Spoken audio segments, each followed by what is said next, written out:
Hello everybody and welcome back to Historicalish. This is episode 2, which is tier 2 of the World War II Mysteries and Oddities Iceberg. Sorry this one took a little bit to come out. I was dealing with a little bit of copyright issues from some of the stock footage that I was using, but got that all figured out. So if you enjoy this content, definitely make sure you subscribe, and we've got that Discord channel if you want to come join.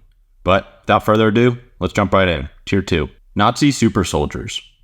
So the concept of Nazi super soldiers refers to a mix of historical research, wartime propaganda, and post-war speculative narratives surrounding the Nazi regime's interest in creating and enhanced soldiers through medical, scientific, or occult means during World War II. While there were real efforts to improve soldier performance through drugs and medical interventions, the more sensational aspects of the super soldier narrative often veer into the realm of myth and speculative fiction. So first off, we do have to talk about the performance-enhancing drugs. The Nazis conducted experiments with performance-enhancing drugs to increase alertness, endurance, and aggression among soldiers. Pervitin, a methamphetamine, was widely distributed to German troops to sustain their fighting ability, particularly during the Blitzkrieg campaigns. The use of such stimulants was part of an effort to maximize human potential for military purposes. They also did extensive medical experiments, and under the guise of medical research, the Nazis performed a wide range of inhumane and lethal experiments on prisoners in concentration camps, including attempts to manipulate human endurance and survival capabilities under extreme conditions. However, these experiments were more about pseudoscience and torture than about creating any form of super soldier. There's also some more speculative and fictional narratives. Post-war, there emerged narratives that the Nazis were engaged in occult practices to summon supernatural forces or achieve esoteric knowledge that could be used to create soldiers with enhanced abilities or even invincibility. These stories have been popularized by fiction, film, and conspiracy theories, but do lack any credible historical evidence. Speculation about Nazi secret projects such as the alleged Die Glocke, which some claim was aimed at developing advanced propulsion or weapons technologies, sometimes does extend into theories about efforts to create superhuman soldiers. These claims are often based on anecdotal evidence and are not supported by concrete historical documentation. So while the Nazis pursued advances in various fields of science and technology, including rocketry, aviation, and medicine, these efforts were also marked by egregious ethical violations, including the exploitation and murder of countless individuals in the name of research, which means the general idea of Nazi super soldiers does encompass a wide range of real and fictionalized accounts about the Third Reich's effort to enhance human capabilities for warfare. It is true that the Nazis explored the use of drugs to boost soldier performance, but much of the narrative surrounding superhuman enhancements, occult involvement, and secret technological projects falls into the realm of speculative fiction, which, you can see these fascination of these stories through the media that has come post-war about the Nazis. Operation Downfall.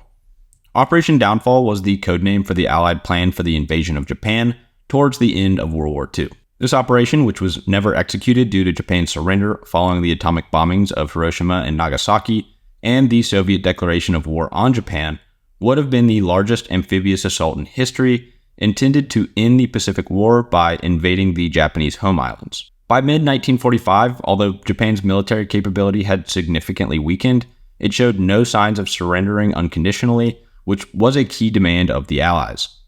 Operation Downfall was developed as a two-part assault, Operation Olympic and Operation Coronet. Operation Olympic was scheduled for November 1st, 1945, and it aimed to capture the southern portions of Kyushu, the southernmost of Japan's 4 main islands.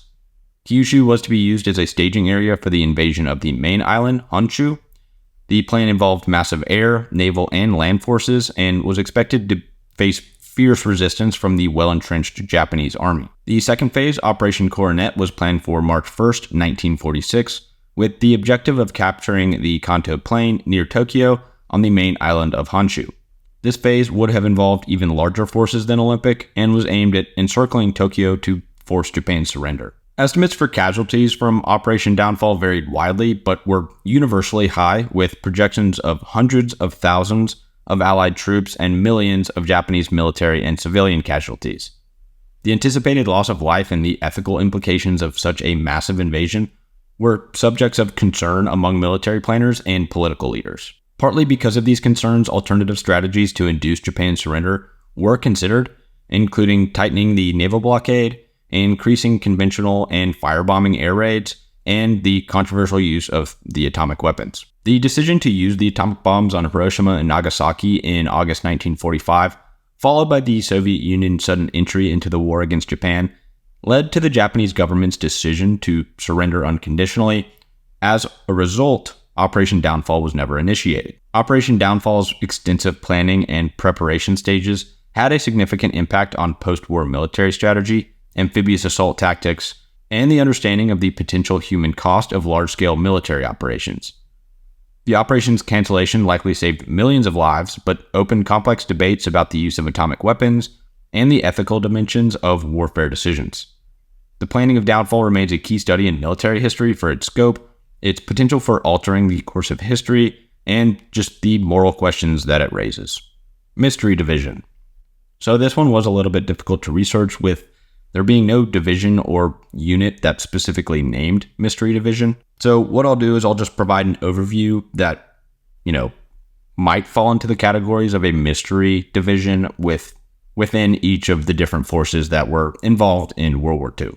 So during World War II, both the Allies and the Axis powers established special operation units and divisions that undertook covert operations, intelligence gathering, and unconventional warfare.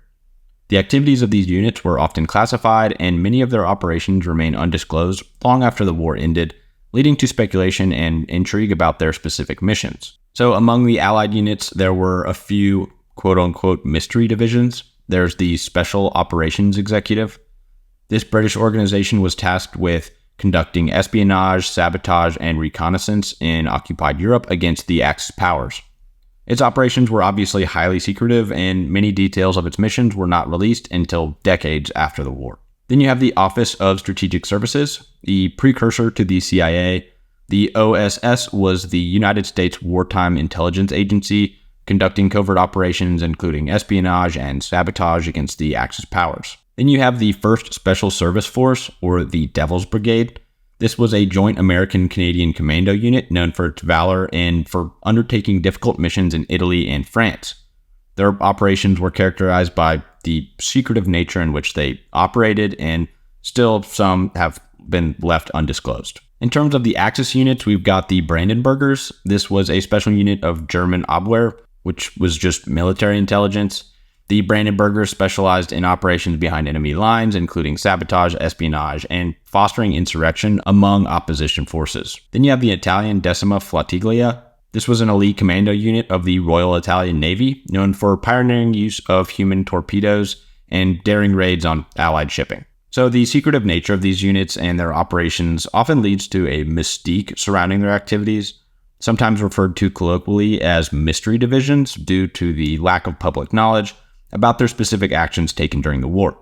Over time, declassified documents and veterans' testimonies have shed some light on many previously unknown aspects of these groups, yet some operations remain partially or still completely classified, which does fuel ongoing interest and speculation. While for my research there wasn't a specific name of mystery division, the concept itself invokes the shadowy world of the operations of espionage and sabotage within the opposition forces, and all these stories are extremely interesting in and of themselves, so it's kind of hard to get into each and every one of them, but definitely do some of your own research on some of the units that I mentioned. Some of their specific operations are fascinating, to say the least. Fanta Creation. So the creation of Fanta is a fascinating story that intertwines with the economic and political circumstances of World War II. Fanta emerged as a product of innovation and necessity developed by a subsidiary of the Coca-Cola Company in Germany during the war. Before World War II, Coca-Cola was already a well-established and popular beverage in many countries around the world, including Germany. However, the outbreak of the war severely disrupted international trade, making it difficult for the Coca-Cola subsidiary in Germany to obtain the necessary ingredients to produce Coca-Cola, particularly the syrup concentrate that was shipped from the United States. So faced with the challenges and the inability to produce Coca-Cola due to the embargo on the importation of the syrup, the head of Coca-Cola Deutschland, Max Keith, decided to create a new product using only ingredients available in Germany at that time. This led to the development of a fruit-flavored soft drink that could be produced without the need for the imported Coca-Cola syrup. The new beverage was made from byproducts of food production that were available in Germany during the war, such as whey and apple pomace, which were the leftovers from cider processings. Despite the unconventional ingredients, the result was a palatable and even refreshing soft drink. The name Fanta itself was reportedly the result of a brainstorming session aimed at finding a name that was easy to remember and pronounce. According to company lore, Max Keith told his team to use their fantasy, German for imagination, to come up with a name, and one of the salesmen, Joe Nip, immediately proposed Fanta. After the war, the rights to Fanta were handed back to the Coca-Cola Company. The original German Fanta was discontinued, and the brand was relaunched in the 1950s with a new recipe.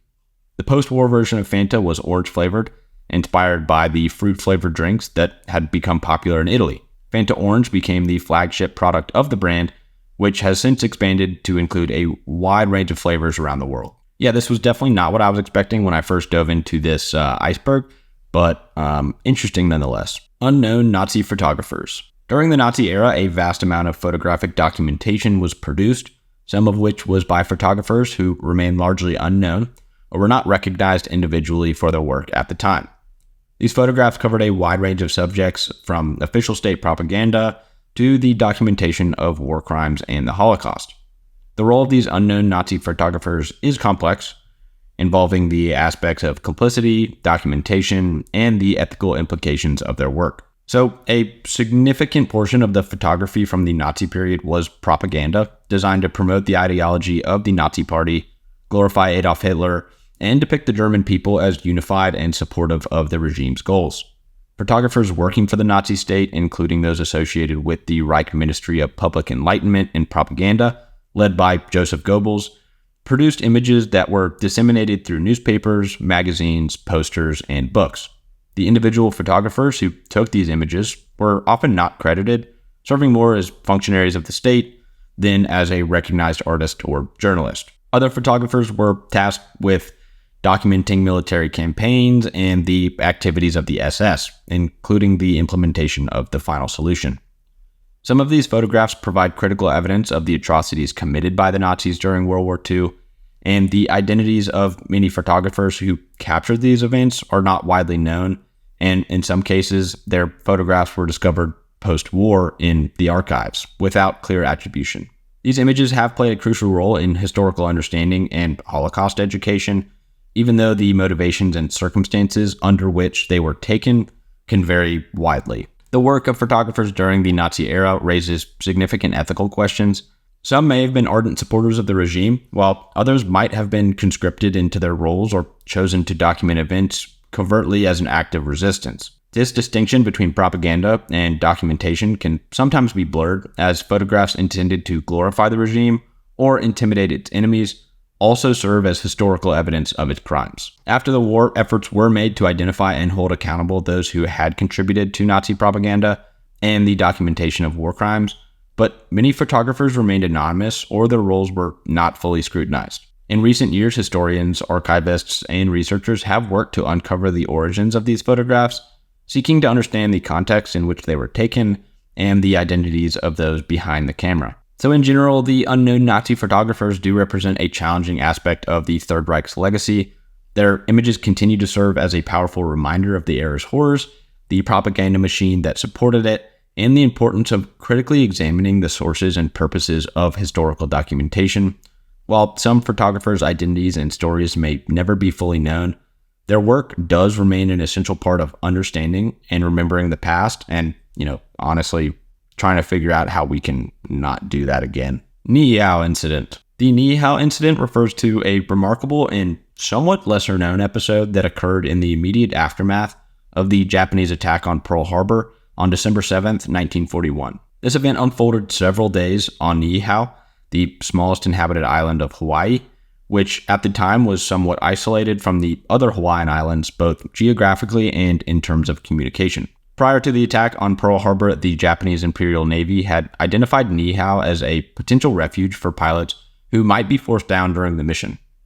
The island was chosen because it was believed to be uninhabited or lightly populated, However, about 130 people, including Native Hawaiians and Japanese Americans, lived on Niihau. The residents lived on a mostly self-sufficient and isolated life, with limited contact to the other Hawaiian islands. On December 7, 1941, Shigenori Nishikaichi, a pilot participating in the attack on Pearl Harbor, crash-landed and damaged his Zero fighter plane on Niihau after running out of fuel. Initially, the residents of Niihau, unaware of the attack on Pearl Harbor due to their isolated location, helped Nishikaichi. They recovered documents from him which they could not read because they were in Japanese, and held them for someone who could translate. The situation escalated when Nishikaichi realized the residents would eventually learn of the Pearl Harbor attack and his role in it.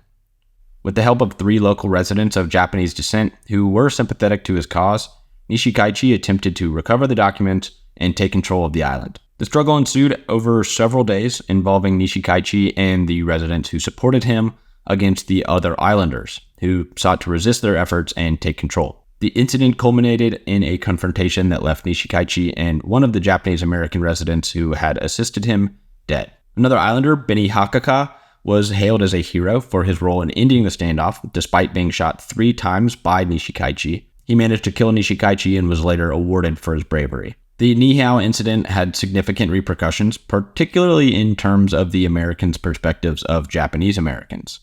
The involvement of residents of Japanese descent in assisting Nishikaichi contributed to fears of disloyalty among Japanese Americans, and was used by some as justification for the internment of Japanese Americans during World War II. The incident highlighted the complexities of identity, loyalty, and wartime hysteria, illustrating how the war impacted those even in the most remote and peaceful communities. Ratlines. So we have talked about this, but in general, ratlines refer to the escape routes used by Nazi war criminals to flee Europe after World War II to avoid prosecution for war crimes.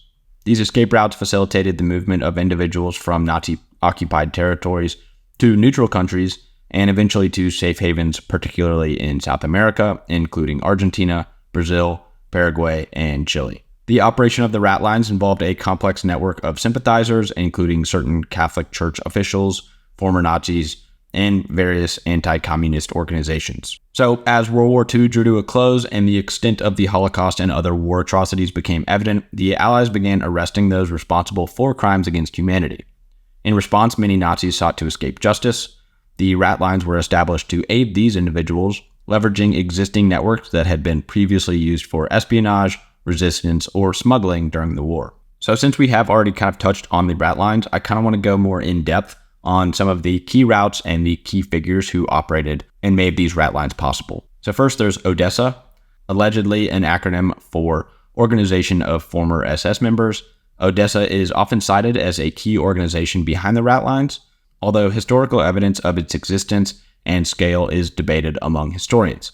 It is supposed to have facilitated the escape of numerous Nazis to safe havens. There is Alois Hudal. Bishop Alois Hudal is a Roman Catholic cleric based in Rome. He was a known Nazi sympathizer who played a significant role in assisting war criminals to escape.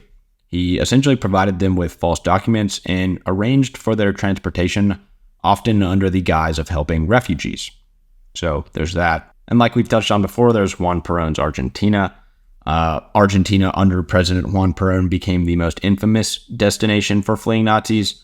Perón's regime was sympathetic to many of the Nazi ideologies and provided them with protection. Notable figures such as Adolf Eichmann and Joseph Mengele found refuge in Argentina. And there's also the role of the Vatican and the Red Cross in the ratlines, and this one has a touch of controversy to it.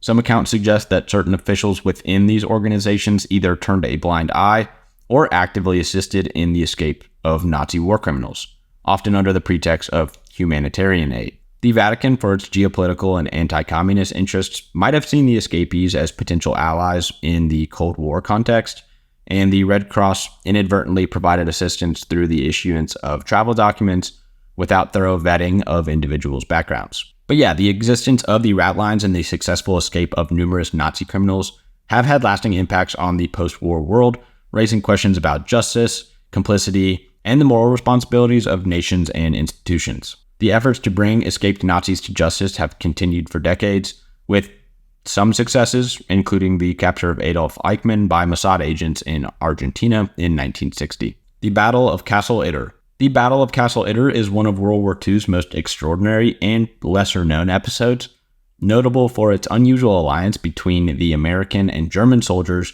who fought together against the SS. This battle took place on May 5, 1945, in the final days of the war in Europe, at the medieval Castle Itter in the Austrian Alps. Castle Itter, located in the Tyrolean region of Austria, had been converted into a prison by the Nazis during the war.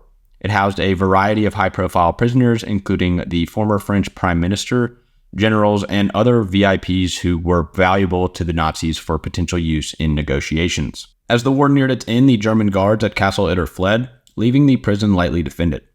The prisoners managed to arm themselves with the weapons left behind. Meanwhile, the German army was in disarray, and many soldiers were surrendering or deserting. The battle began when a force of SS troops moved to recapture the castle and execute its prisoners. In a desperate bid for survival, the French prisoners sent a delegation to seek help from any remaining Allied forces in the area.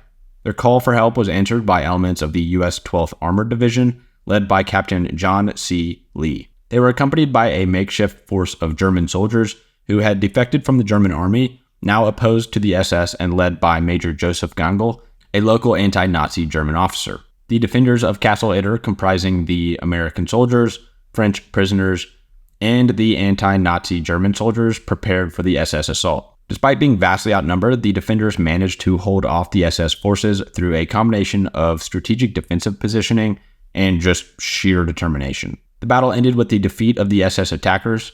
Major Joseph Gangl was killed by a sniper during the battle, becoming one of the last German casualties of the war in Europe, and a hero for his role in defending the castle.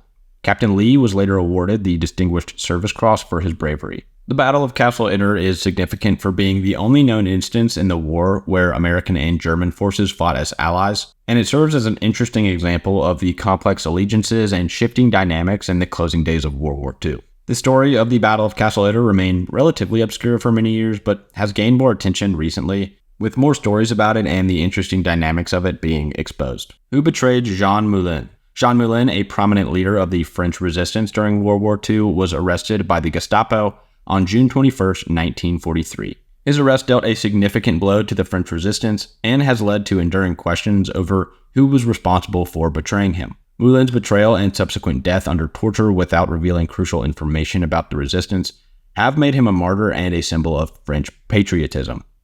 However, the identity of the betrayer has never been conclusively established, leading to the various theories and speculations we're about to touch on. First off, there's René Hardy. Hardy, a member of the resistance, was one of the most controversial figures in this mystery. He was arrested by the Gestapo shortly before Moulin's meeting, but was released under mysterious circumstances, leading some to suspect that he had made a deal with the Gestapo. Hardy was tried twice for treason after the war, but was acquitted both times, partially due to a lack of concrete evidence and the chaotic conditions of wartime France. Despite the acquittals, suspicions about Hardy's role in Moulin's arrest have persisted. Another theory involves Lydia Lelong, who was said to have knowledge of the meeting's location and time. Some speculate that her close relationships with various members of the resistance could have inadvertently or deliberately led the Gestapo to Moulin. Klaus Barbie, the Butcher of Lyon and head of the Gestapo in Lyon, was directly responsible for Moulin's arrest and torture. While Barbie captured Moulin, the question of who provided Barbie with the information leading to the arrest remains unanswered. Barbie himself offered various accounts over the years, sometimes implicating Hardy, among others, but his statements are considered unreliable. And over the years, other theories have implicated different resistance members and even suggested that the betrayal was the result of internal resistance rivalries. The chaotic nature of the resistance operations, coupled with the Gestapo's infiltration tactics, has made it difficult to pinpoint a single source of betrayal. The question of who betrayed Jean Moulin remains one of the most enduring mysteries of the resistance movement in France. The lack of definitive evidence, combined with the passage of time and the deaths of most individuals involved, means that the truth may never be fully uncovered. Victor Goddard Incident. The Victor Goddard Incident, also known as the Flight into the Future, is a pretty interesting story that blends elements of unexplained phenomena with historical aviation. This incident reportedly occurred in 1935 and involved Sir Victor Goddard, a Royal Air Force officer who experienced what some have interpreted as a time slip or a glimpse into the future during a flight over Scotland. The story goes that in 1935, Wing Commander Victor Goddard flew from Edinburgh, Scotland, to his home base in Andover, England. His route took him over an abandoned airfield at Drim, near Edinburgh, which at the time was in disuse and dilapidated, with its hangars in ruins and cattle grazing on the runway. During his flight, Goddard encountered severe weather and lost control of his plane, entering into a downward spiral. As he struggled to regain control, the storm suddenly cleared, and Goddard found himself flying in bright sunlight. Below him, he was astonished to see the previously dilapidated Drim airfield in a completely different state. The hangars were new, the airfield was bustling with the mechanics in blue overalls, unlike the brown ones the RAF mechanics wore at the time, and there were 4 yellow planes on the ground, an unusual color for RAF planes in 1935, but which became standard later on. Confused but relieved to have escaped the storm, Goddard continued on his way, and it wasn't until 4 years later in 1939 that the RAF began to paint its training planes yellow and issued blue overalls to its mechanics, aligning with what Goddard claimed to have seen. Moreover, the Drim airfield was refurbished and returned to operation in the intervening years. So, Goddard's experience has been cited as evidence of time slips, a phenomenon where an individual or group of people allegedly travel through time via unexplained means, witnessing events or scenarios from different eras. Skeptics argue that the incident could have been attributed to a combination of disorientation, atmospheric conditions, and perhaps wishful thinking or misremembering details on Goddard's part. Regardless of its explanation, the Victor Goddard incident remains one of the more intriguing and less understood events in the area of paranormal and unexplained phenomena. It has been the subject of much discussion and speculation among enthusiasts of the paranormal, time travel theories, and aviation history. And other than that, we really don't have anything to show for it other than his accounts of it, which are pretty interesting, but I'll leave it at that. Foo Fighters. Foo Fighters were mysterious aerial phenomena reported by Allied aircraft pilots during World War II.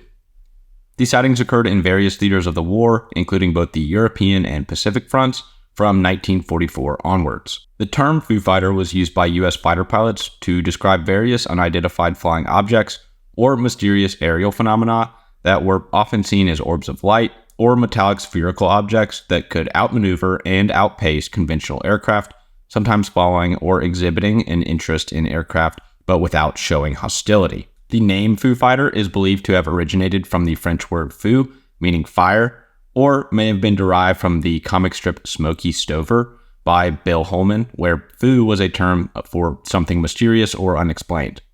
The term was popularized by the 415th Night Fighter Squadron, who often encountered these objects in night operations over Europe. Pilots described Foo Fighters as glowing orbs that could vary in color, often red, orange, or white, and they could be seen at both night and in the daylight. These objects were capable of high speeds and sudden changes of direction, displaying aerial capabilities beyond that of known aircraft technologies at the time. Reports often noted that attempts to engage or pursue Foo Fighters were futile, as the objects could easily evade with superior speed and maneuverability. So the true nature of Foo Fighters remains unexplained, but several theories have been proposed over the years. Some scientists and researchers have suggested natural explanations, such as ball lightning or plasma formations resulting from electrical charges in the atmosphere. There was speculation that Foo Fighters might be secret weapons developed by the enemy, although investigations after the war found no evidence to support this theory from either Axis or Allied powers. Another theory is that the sightings were psychological in nature, possibly stress-induced hallucinations experienced by pilots under the high-tension conditions of combat. In popular culture, Foo Fighters have been associated with extraterrestrial spacecraft, contributing to early theories of UFOs and alien visitation, although obviously there is no concrete evidence to support this. The reports of Foo Fighters contributed to the early unidentified flying objects in post-war period, with military and government agencies in various countries investigating these and similar sightings. The phenomenon highlighted the limitations of understanding regarding aerial phenomena and contributed to the interest in UFOs that would expand into the late 20th century. Anne Frank's diary was changed. Anne Frank's diary, an account of a Jewish girl's life during the German occupation of the Netherlands in World War II, has captivated readers worldwide for its raw and honest depiction of the horrors of war and the spirit of youth during that wartime period. Discovered in the secret annex where Anne and her family hid for 2 years, the diary was preserved by a helper from the Frank family and later published by Anne's father, Otto Frank, the only surviving member of the family after the Holocaust. The authenticity and integrity of Anne Frank's diary has been the subject of scrutiny and controversy since its publication. Skeptics and deniers have stated that the diary was altered or fabricated, either by Otto Frank or others, after the war. This controversy hinges on several factors, including the existence of multiple versions of the diary, the use of a ballpoint pen in some of the diary, which was not available until after the war, and discrepancies in handwriting. Scholars and historians widely accept that Anne Frank's diary is genuine. Anne herself edited her diary with the intention of publication after hearing a radio broadcast from the Dutch government in exile, encouraging people to keep diaries and documents about the war. There are indeed multiple versions of the diary. There's the original entries, Anne's edited versions, and the published version edited by Otto Frank. Otto Frank omitted certain passages that were either too personal or deemed inappropriate for early post-war audiences, but did not fabricate content. The allegations of ballpoint pen usage have been debunked. The question pages were found to be part of a separate collection of sheets and not part of the original diary. Some conspiracy theorists argue that Otto Frank or others significantly altered or entirely fabricated the diary to gain sympathy for the Jewish cause or to profit from the publication. These claims have been thoroughly investigated and debunked through forensic analysis of the diary's handwriting, paper, and ink, which confirmed its authenticity and timeline. A less common theory suggests that edits made by Otto Frank to the published version of the diary were attempts to portray his family and particularly his relationship with Anne in a more favorable light. This theory is not widely supported, but highlights the complexities of posthumous publication. A fringe theory states that Anne Frank's diary was manipulated by post-war governments or Jewish organizations to serve as propaganda, supporting the establishment of Israel, or to foster a global anti-German sentiment. This theory, rooted in anti-Semitic rhetoric, ignores the extensive evidence supporting the diary's authenticity and the historical context of the Holocaust. So the debate over Anne Frank's diary, most of the theories, if you want to call it that, are rooted in the Holocaust denier realm, so we're not going to touch that. But it is interesting to see the different edits that were made so that it could be publicized, and then how people have then turned that into different theories about its authenticity. So, yeah. The Battle of Los Angeles. The Battle of Los Angeles, also known as the Great Los Angeles Air Raid, is a pretty interesting event that occurred during World War II that essentially shows the high tension and paranoia of that specific era. In the early morning of February 25th, 1942, just months after the United States entered World War II due to the Japanese attack on Pearl Harbor, the city of Los Angeles became the stage for an incident that remains pretty mysterious. So the incident began with the detection of an unidentified objects in the skies over Los Angeles, which led to a massive anti-aircraft artillery barrage. For several hours, searchlights scanned the skies and shells were fired at the supposed enemy. The event caused widespread panic, damaged property, and resulted in several casualties, mainly due to car accidents and shrapnel from anti-aircraft shells. Despite the intense military response, no enemy aircraft was shot down, and no definitive explanation was provided for what triggered the alert, leading to widespread speculation and conspiracy theories. The most immediate fear was that the objects were Japanese aircraft, possibly conducting a reconnaissance mission, or even the beginning of a larger attack on the American mainland. This theory was fueled by the recent bombing of Pearl Harbor and reports of submarines along the West Coast. A more mundane explanation suggested that weather balloons, possibly launched for military purposes, were mistaken for enemy aircraft. The reflective surfaces of the balloons could have been illuminated by the searchlights, creating a target for the defense forces. Some analysts proposed that there were no aircraft or other objects in general, and the entire incident was the result of mass hysteria. The argument suggests that the heightened tension and fear of the Japanese attack led to a collective overreaction to what have might been ordinary radar blips or misidentified natural phenomena. And of course, there's some other theories, like some UFO enthusiasts claim that the object shot at was extraterrestrial spacecraft. They argue that the inability of the military to bring down the object, despite direct hits, point to a technology far beyond human capabilities at that time. And then a variant of the UFO theory states that the object was part of a secret government or military experiment, possibly involved advanced technology or aircraft being tested without public knowledge. This theory suggests that the military's inability to identify or shoot down the object was a cover-up. And despite extensive investigations, no conclusive evidence has been presented to identify or explain the Battle of Los Angeles. The US government attributed the incident to war nerves and a triggered response to a false alarm. Over the years, the event has become a significant point of reference for military historians, conspiracy theorists, and UFOologists, whatever, illustrating essentially how fear, uncertainty, and the fog of war can create and lead to extraordinary reactions to perceived threats. The Amber Room. The Amber Room, often dubbed as the eighth wonder of the world, was a magnificent chamber decorated with amber panels, gold leaf, and mirrors originally constructed in the 18th century in Prussia. The room's history is a complex tale of art, diplomacy, war, and mystery, embodying the cultural and political shifts of Europe over the centuries. Gifted by Prussian King Frederick William I to his then ally, Tsar Peter the Great of Russia in 1716, the Amber Room was installed in the Catherine Palace of Tsarskoye Selo near St. Petersburg. I don't think I pronounced that correctly. Anyways, over the years, it was expanded and enriched to become a stunning example of Baroque art, covering more than 55 square meters and containing over 6 tons of amber. Now, how does this deal with World War II? So, the mystery of the Amber Room began during World War II when Nazi Germany invaded the Soviet Union. In 1941, German troops dismantled the room and transported it to Kaliningrad, Russia, which was used to be Königsberg, where it was displayed in a museum. Its whereabouts became a mystery after the war, just like other lost art and treasure and all that.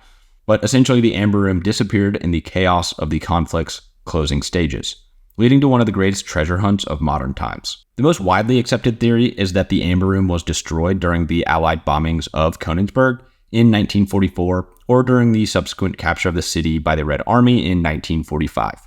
Some historians argue that the room's panels were too fragile to survive the intense fires and bombing. Another theory suggests that the Amber Room was never destroyed, but instead was hidden somewhere in Germany toward the end of the war.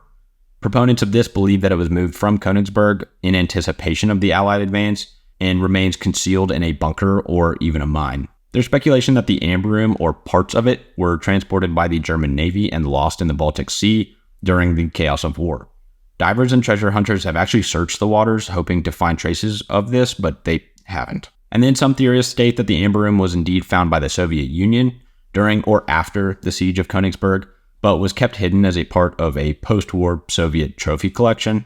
According to this theory, the room still exists in Russia, locked away in some secret vault. And then there are some other theories that essentially state that the Amber Room was taken further afield, possibly to South America or even Antarctica, by Nazis fleeing the fall of the Third Reich. These theories often intertwine with narratives about Nazi escape routes and other hidden treasures that also are said to be there, but whatever. But despite numerous searches, investigations, and just general claims over the decades, the fate of the Amber Room remains one of the greatest unsolved mysteries of the 20th century. It's not just a matter of monetary value, but represents a profound loss in terms of cultural significance, with it being one of the greatest lost treasures of all time. The Chinese Civil War. The Chinese Civil War, a pivotal conflict in the 20th century Chinese history, spanned several periods of fighting between 1927 and 1950. This war was primarily between the Nationalist Party, the KMT, led by Chiang Kai-shek, and the Communist Party of China, the CPC, led by Mao Zedong.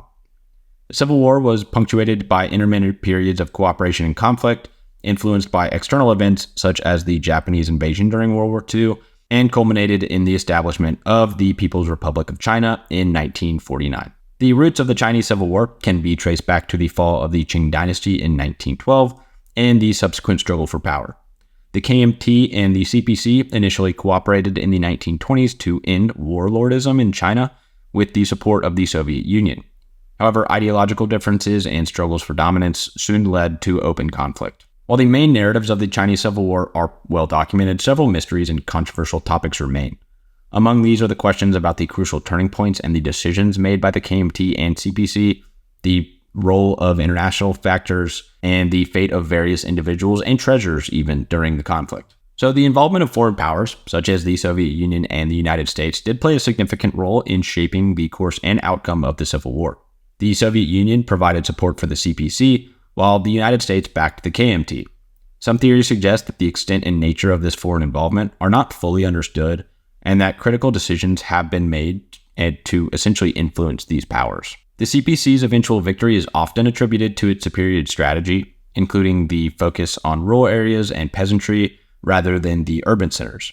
However, theories regarding the extent to which this strategy was influenced by external advisors from the Soviet Union, internal debates within the CPC, or just the adaptability of CPC leaders to changing circumstances. The retreat of the KMT to Taiwan in 1949, along with numerous cultural treasures and gold reserves, is a subject of significant interest as well. Theories speculate on the decision-making process behind the retreat, the selection of treasures, and the implications for cross-strait relations between Taiwan and mainland China. Both sides actually reported moving vast quantities of art, artifacts, and archives during the war.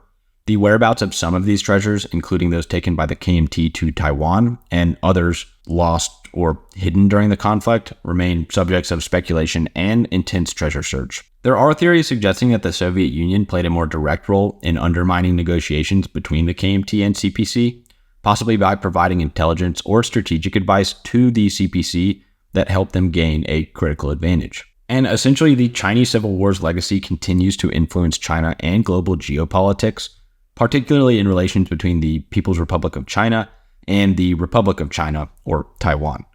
While the main historical narrative is established, the mysteries and debates surrounding specific events, decisions, and outcomes underscore the complexities of this specific period of Chinese history, which is pretty normal for Chinese history, I guess. Italian Mafia collaboration. The collaboration between the Italian Mafia and various external entities, particularly during World War II, is a complex aspect of this specific period. This collaboration included interactions with the Allied forces during the invasion of Sicily in 1943, as well as alleged connections with government institutions, intelligence agencies, and other criminal organizations throughout the decades. The Italian Mafia, primarily the Sicilian Mafia, has deep historical roots, with its influence extending into various sectors of society and economy.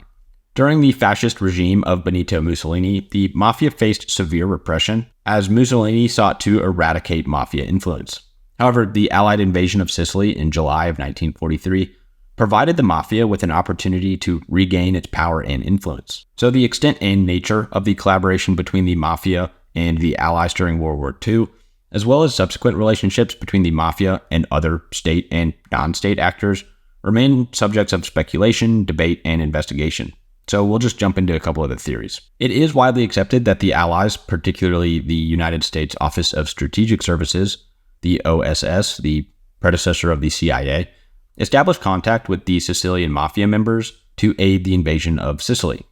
The Mafia was believed to have provided intelligence and assistance in navigating the local terrain and population. Theories diverge on how deep and influential these connections were and whether they extended beyond tactical cooperation during the invasion. Then there's Operation Underworld. This was a confirmed collaboration between the American government and the Italian-American Mafia during World War II, aimed at protecting the New York waterfront from Axis sabotage. Some theories suggest that Operation Underworld led to a longer-lasting relationship between the Mafia and U.S. intelligence or law enforcement agencies during the Cold War. And then there's the Mafia's role in post-war Italy. Post-war Italy saw significant political and social turmoil, and there are theories that the Mafia played a role in the anti-communist efforts, possibly with support from entities like the CIA. The Mafia's influence in Sicilian and Italian politics and its role in the stability of the regions are points of contention. The post-war period also saw the Mafia expand into international drug trafficking, among other criminal activities. There are theories about the extent to which this was facilitated or ignored by various governments and intelligence agencies, particularly during the Cold War, as part of a broader strategy to counter communism. Within Italy, numerous scandals and investigations have hinted at collaborations between the Mafia and elements within the Italian government, judiciary, and law enforcement. These collaborations are thought to have influenced political decisions, law enforcement practices, and the Mafia's ability to operate. But this collaboration between the Italian Mafia and external parties, whether it's all true or all false, does show the complex interplay between organized crime, politics, and international relations. While certain aspects of this collaboration are documented and acknowledged, many details remain obscured by obviously just the passage of time, the secretive nature of these involved parties, and the reluctance of governments to disclose potentially compromising historical connections. Even if they did work together, why would they say it?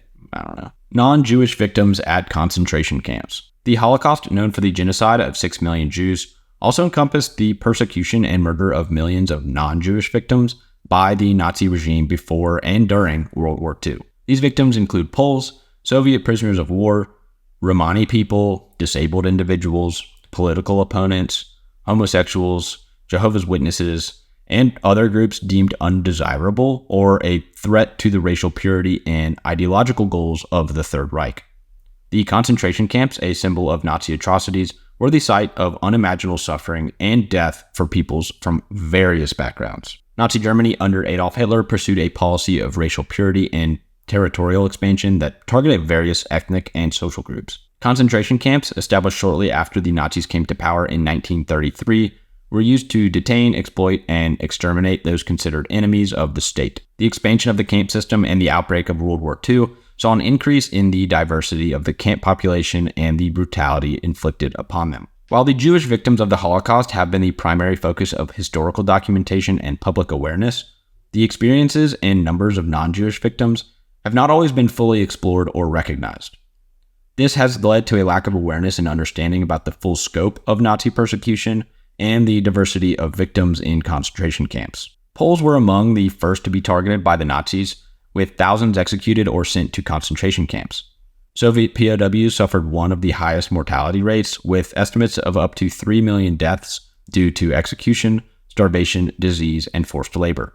Theories regarding their treatment often focus on the Nazi policies of Lebensraum, or living space, and the desire to eliminate perceived political and racial threats. The genocide of the Romani resulted in the death of an estimated 220,000 to 500,000 Romani. Theories about their persecution highlighted Nazi racial ideology that deemed the Romani, like the Jews, racially inferior and subject to extermination. The T4 program targeted disabled individuals for euthanasia, arguing they were life unworthy of life. Theories surrounding this program emphasized the Nazi obsession with eugenics and the purification of the Aryan race. Communists, socialists, trade unionists, and other political opponents were among the first to be arrested and sent to camps.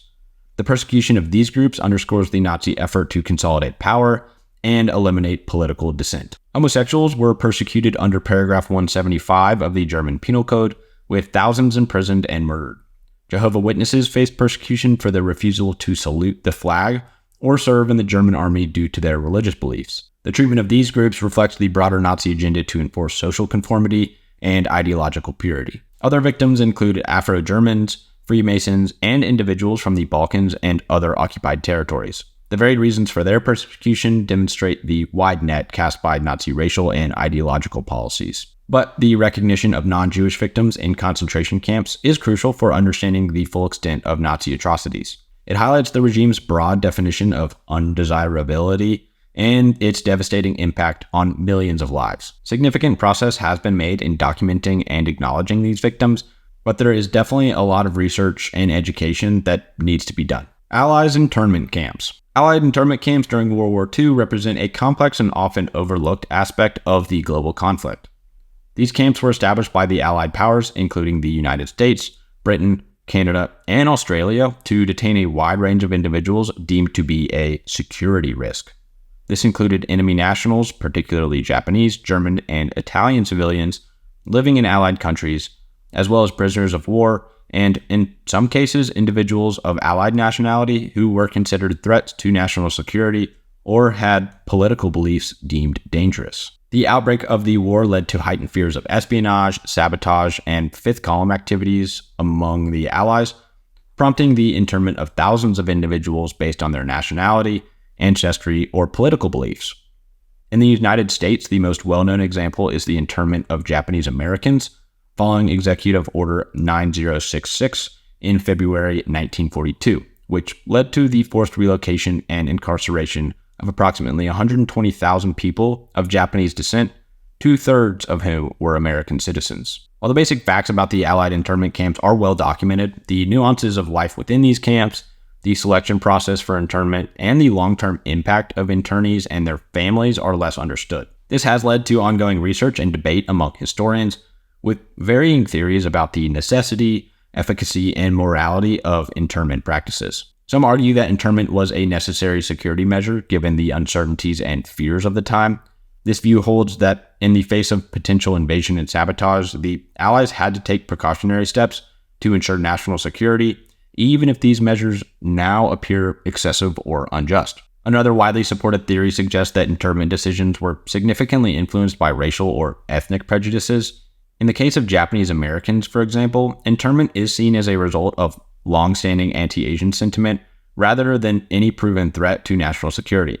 Similarly, attitudes towards German and Italian nationals and immigrants varied significantly across the Allied nations, often reflecting pre-existing societal prejudices. Some analyses suggest that economic jealousy and political scapegoating played roles in the internment process. In the case of Japanese American internment, some individuals and groups saw an opportunity to eliminate competition and acquire land and property owned by the internees. The policies of internment were also influenced by international relations and domestic political considerations. For instance, the treatment of Italian and German nationals in the United States softened as war progressed, and Italy surrendering and then joining the Allies, and as Germany's defeat seemed inevitable. The internment camps raise ongoing questions about the balance between civil liberties and national security, a debate that remains highly relevant today. Theories focusing on this aspect examine how fear and uncertainty can lead to the erosion of rights and freedoms, often with long-lasting implications. And with that, I'll leave it there. The Enigma Code. The Enigma Code is a cornerstone of World War II history and refers to the cryptographic system used by Nazi Germany for secure military communications.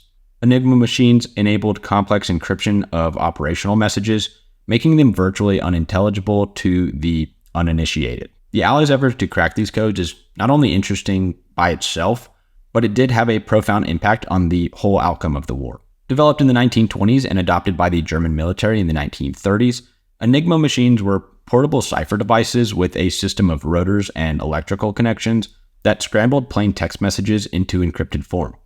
The machine's settings offered millions of possible configurations, making the code incredibly difficult to break. German confidence in Enigma's security was high, as the settings were changed daily, requiring would-be codebreakers to start anew in their decryption efforts every single day. The true extent of the Allies' success in cracking the Enigma codes and the impact of this achievement on the war's direction was not fully revealed until decades after the conflict ended. The work at Bletchley Park, a British intelligence center, remained one of the war's most closely guarded secrets, leading to speculation and mystery surrounding the details of the code-breaking efforts and the individuals involved. Alan Turing, a British mathematician, played a pivotal role in developing a machine designed to expedite the decryption of Enigma encrypted messages. There's a lot of theories that explore the extent to which Turing's innovations directly influenced specific Allied victories, questioning how the war might have progressed without his contributions. There is debate among historians about the precise impact that cracking the Enigma code had on the outcome of World War II. Some argue that it significantly shortened the war by allowing the Allies to anticipate and counter German strategies, while others suggest that while it was advantageous, other factors played a more decisive role in Allied victory. Several successful operations resulted in the capture of Enigma machines and key documents from German forces, which were invaluable to the Allies' decryption efforts. Theories and discussions often revolve around the criticality of these captures in breaking the codes versus the intellectual breakthroughs by cryptographers. Operation Valkyrie. Operation Valkyrie refers to a German World War II emergency plan that was repurposed for a plot to assassinate Adolf Hitler and overthrow the Nazi regime. Initially designed to ensure continuity of government in the event of a disruption, such as the Allied bombing of German cities or an uprising of forced laborers from occupied countries, the plan was adapted by German military officers and resistance fighters who sought to remove Hitler from power. The plot was chiefly orchestrated by Colonel Klaus von Stauffenberg, along with other high-ranking military officers and civilians who were part of the German resistance. Disillusioned by the atrocities committed by the Nazis and the disastrous direction of the war, these conspirators sought to eliminate Hitler and negotiate peace with the Allies to save Germany from total destruction. While the broad outlines of Operation Valkyrie and the July 20th, 1944 assassination attempt are well documented, mysteries remain regarding the extent of the conspiracy, the potential outcomes had the plot succeeded, and the motivations of some of its key participants. The depth of involvement of some of the conspirators, the potential plans for Germany post-Hitler, and the Allies' reactions to a successful coup are subjects of ongoing research. Some theories suggest that the network of conspirators was broader and included more high-profile military and civilian figures than initially thought. This includes speculation about the level of sympathy or tactic support within the German army and among German civilians. There is debate about how much the Allies knew about the plot and whether there was any direct or indirect support. Some theories propose that the Allies, preferring unconditional surrender, were ambivalent or even opposed to the plot, fearing it might lead to a negotiated peace that preserved some aspects of the Nazi regime. The conspirators' plans for Germany post-assassination are a subject of speculation as well.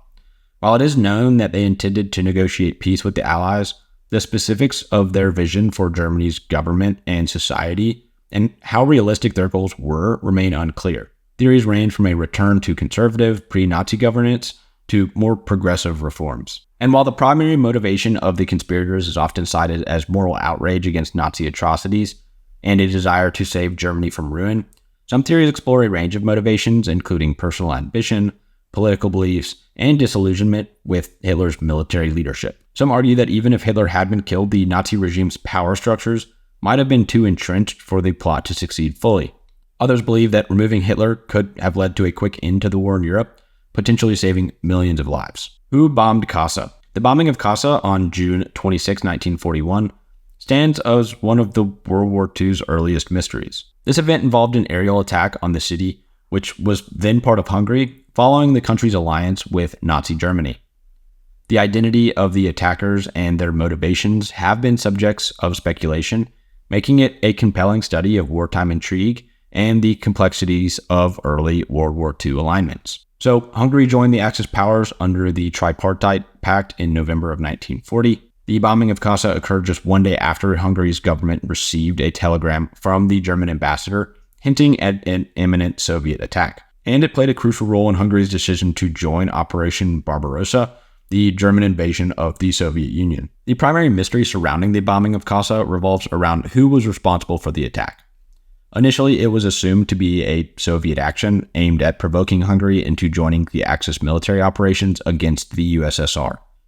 However, the lack of concrete evidence and the strategic implications of the attack have led to various theories about the perpetrators and their goals. The most straightforward theory is that the Soviet Air Force carried out the bombings to provoke Hungary into war, thereby justifying Soviet military actions against Hungary and aligning with the broader strategy against Axis powers. Critics of this theory point out the lack of direct evidence and the strategic risk for the USSR in provoking additional Axis members into the conflict. Another theory suggests that Nazi Germany orchestrated the bombing to compel Hungary to join the invasion of the Soviet Union actively.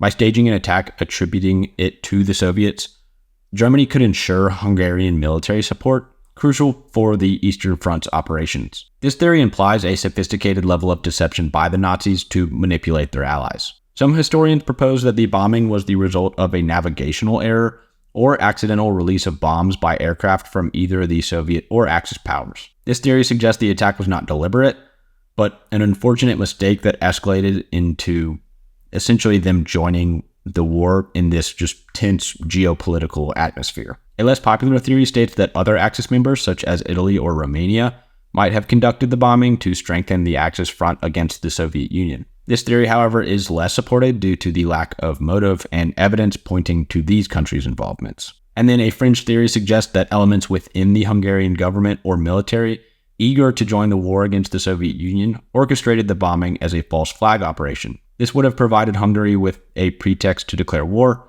aligning with nationalistic and anti-communist sentiments within parts of the military and government. And, with all of this, despite all the various investigations and debates, the true perpetrators of the bombing of Kassa and their motivations remain unresolved. It does show essentially the effect of a fog of war and the intricate web of alliances that not only staged for this war, but all the other countless wars across history. Well, that wraps up today's episode. If you made it this far, thank you so much. I really do appreciate it.